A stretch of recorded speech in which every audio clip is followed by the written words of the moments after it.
ഇന്ന് കേൾക്കുന്ന വചനം വിശുദ്ധ യോഹന്നാൻ്റെ സുവിശേഷം 8-ാം അധ്യായം 12-ാമത്തെ വാക്യം.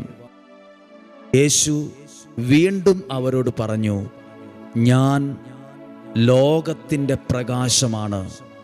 എന്നെ അനുഗമിക്കുന്നവൻ ഒരിക്കലും അന്ധകാരത്തിൽ നടക്കുകയില്ല.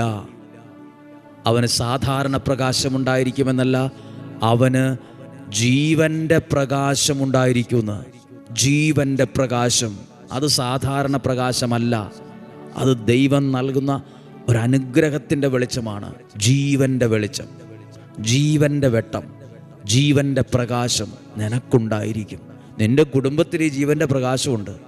കാരണം യേശു, ദൈവത്തെ അനുഗമിക്കുന്നവർ, ദൈവവചനം കേൾക്കുന്നവർ, പ്രാർത്ഥിക്കുന്ന നിൻ്റെ കുടുംബത്തിൽ ജീവൻ്റെ പ്രകാശം ഉണ്ടാവും. പ്രാർത്ഥിക്കുന്ന നിൻ്റെ മക്കളിൽ, ദൈവവചനം കേൾക്കുന്ന നിൻ്റെ കുഞ്ഞുങ്ങളിൽ, നിങ്ങളുടെ ബിസിനസ്